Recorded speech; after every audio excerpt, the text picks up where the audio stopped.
So most of you have probably already seen the videos that I've released on the Earl G Williamson boat ramp closure by the Caddo Lake Commission and the Parks and Recreation Department. I was invited to come speak at the Caddo Parish Commission's workshop session this past week by District 1 Caddo Commissioner Kracman. Here is that workshop. Our next visitor is Kracman.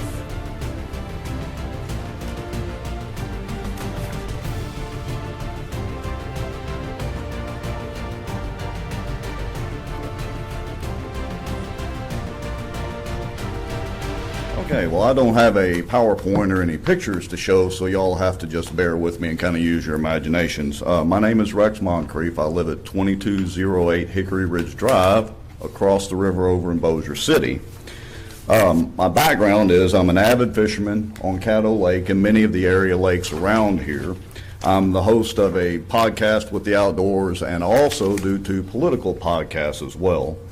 And I've been involved in the outdoors industry and business for a long time, since basically the early 90s. I also spend quite a bit of money in Caddo Parish when I come over here to fish and do business and all that sort of thing. So what I want to talk to you today about is the boat launch policy changes for the boat launches and boat ramps that the Caddo Commission controls, specifically the Earl G Williams boat ramp. So here's the problem. I don't know how much you commissioners know about lakes and lake levels and all that, but basically you have a set lake level above mean sea level that each lake is considered or has what is considered pool stage. On Caddo Lake, that's 168.5. That's considered pool stage on Caddo Lake. Now, as a reference, back in the 2016 flood, Caddo Lake got up to nearly 180 feet above sea level, so it was well into flood stage. Okay, but that's considered kind of a once in 100-year type event or whatever, but we'll see how frequently that happens. But the problem is that the Caddo Commission or the Parks and Rec chose to close Earl G Williamson boat ramp, what we consider arbitrarily. And they closed, the Parks and Rec closed it at below the 172 stage. So it was really only into what we consider minor flood stage, which is, it might come up on boat docks and all that. Well, the challenge is that's one of the is the major public boat ramp on Caddo Lake, other than on the Texas side. And so when you close that ramp, that for all intents and purposes shuts down the ability of a lot of people, tax-paying people, to utilize Caddo Lake. Y'all can't close the lake, you don't have the authority to do that, but you can close the ramps, obviously, that you control. So the problem is that the ramp was supposedly closed because the pier was underwater. So the boat ramp is right here, and you have a metal pier that you guys rebuilt, I think in 2014, 2015, and it's sitting over here. All right? There was nothing wrong with the ramp. We've launched at that boat ramp at nearly 180 feet, literally when it was in flood stage. But because the pier beside the ramp went underwater, the decision was made by somebody to close the boat ramp out of safety concerns for the pier. So you put barricades up there and close that boat ramp down, and that's the first time in most people's memories that has happened. Now, the Caddo Sheriff did close it periodically at 180 during the 2016 event or somewhere around there, but that was only for about 24 hours, and that was because the road flooded. All right? The problem is it went to 174 in April of this year. The boat ramp was not closed. I know. I went and fished it. I fish Caddo many times a month. So what I'm asking the Commission to consider is, if the policy moving forward is y'all are just going to decide to close the ramp and close the pier, and by the way, you barricaded off the ramp, but you didn't barricade off the pier, which was the justification for closing the boat ramp. The pier was never barricaded off. I know. I walked out there and shot some video and posted it on social media. So what I'm asking the Commission to do is, look, if this is going to be the policy moving forward, for any of the boat ramps that y'all control, you need to set it at a lake level. So for instance, the lake level today was at 170.9 feet. That's according to the Mooringsport gauge. Y'all just posted about 30 minutes, maybe 45 minutes before this meeting that Earl G Williamson boat ramp was open again today. Finally. So we need to figure out a trigger level so that if the lake hits this level, y'all are going to close that ramp. When the lake comes back down to this level, the lake will be open, because then we as fishermen and tournament fishermen and just people going out there to enjoy the park and enjoy the lake know to plan ahead, because we all watch these lake levels, these gauges, especially in high rain and weather events.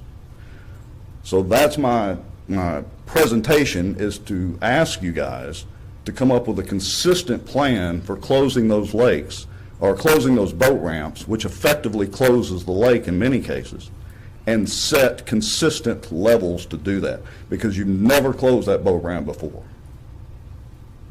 Any questions? So far, there are no commissioners who want to ask you a question. I'll ask you a question. Would you be willing to collaborate with our administration to figure out what a good level would be for what you have described for closures? Yes, sir, I absolutely would. And here's the thing also, is that pier that y'all used as justification to close the boat ramp was specifically built for the high water events. So it used to be a wooden pier, and when the water comes up and the wave action and all that, it helps destroy the pier and you have to rebuild it. That pier was specifically built out of metal with grading, basically, so that it would withstand those high water events. If safety is a concern, because this is another thing that we could work with you guys on, there's plenty of safety issues around that pier itself. It has not been dredged in I don't know how long. If you go launch a boat at pool stays there and pull up to that pier, your boat's literally sitting on bottom.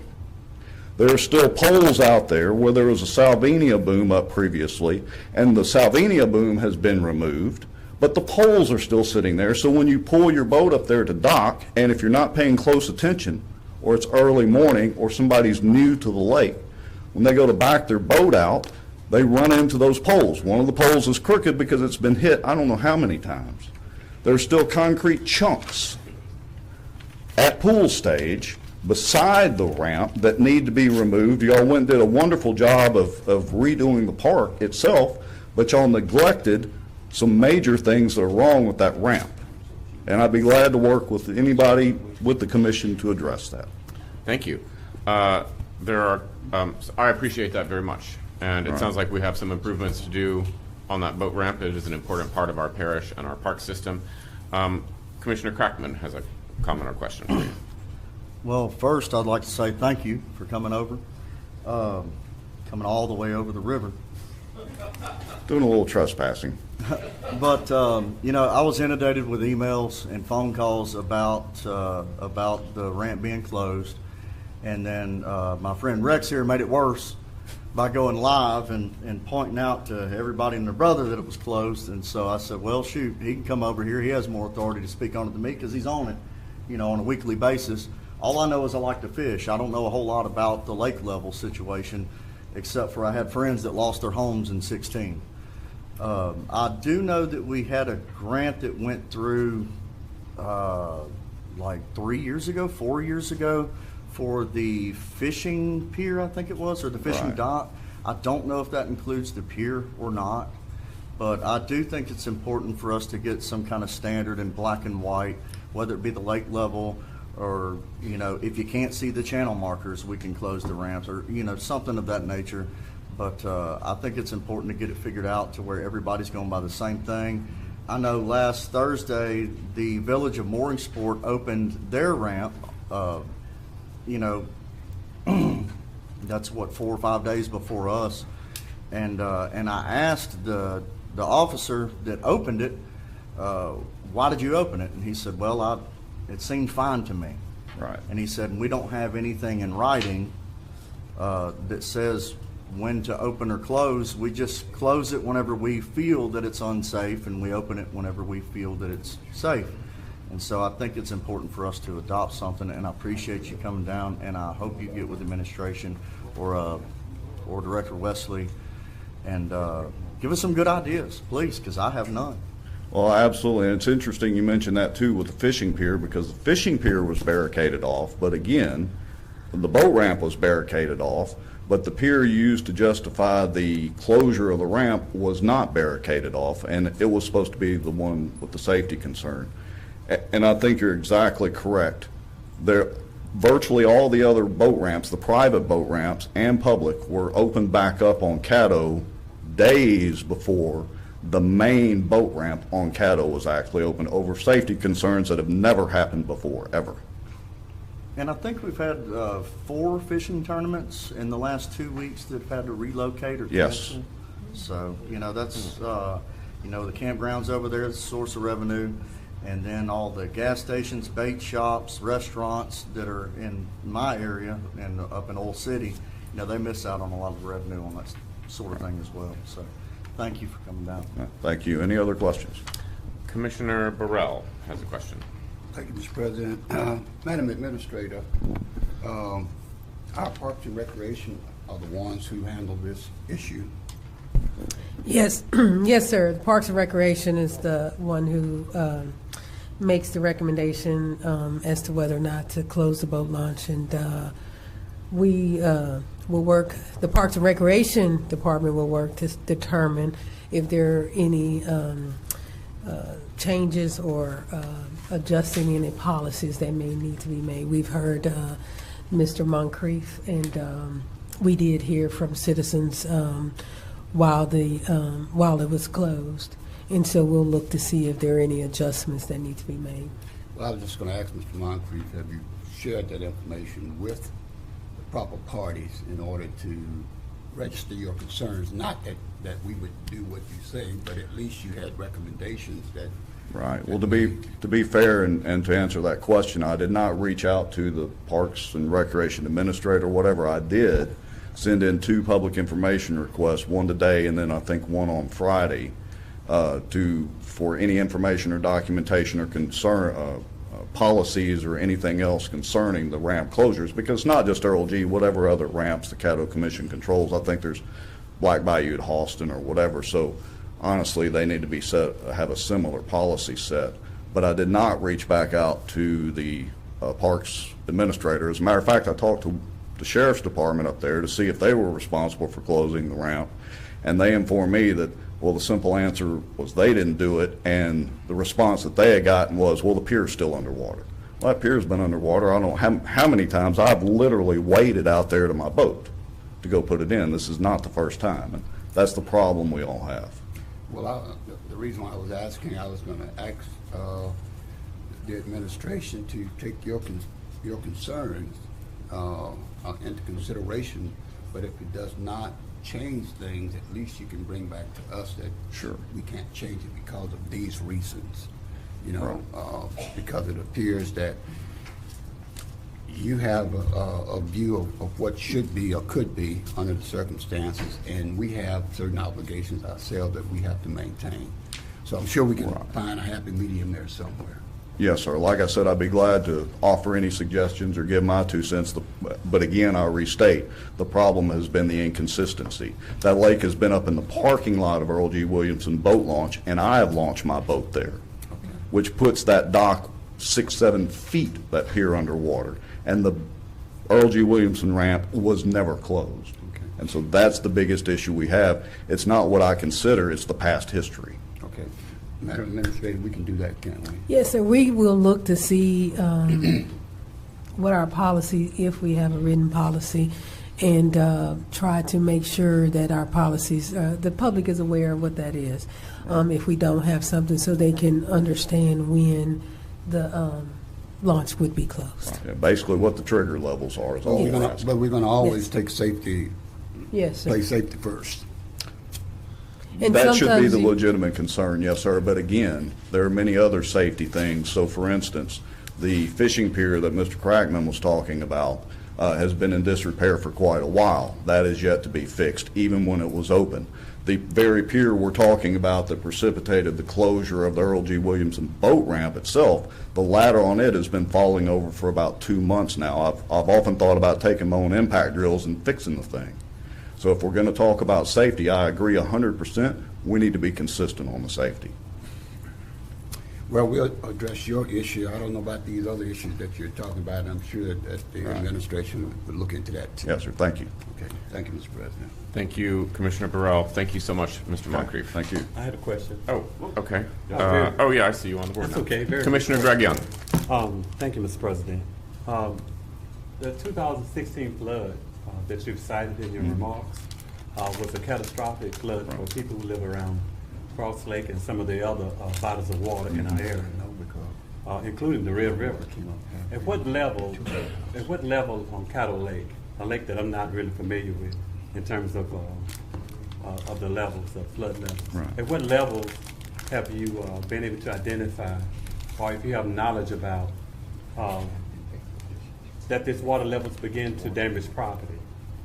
Well, that depends. So if you take a look, if you wanted to find damage to property, the floating debris and all that comes down, I mean, that's hard to quantify anytime that it's at flood level. Now, if you're specifically trying to refer to boats and launching our boats, most of us are responsible boaters. And so, for instance, if I'm fishing at that lake level, then I'm conscious of my wake and what it can or cannot do. But the fact of the matter is, you can't control God and the wind.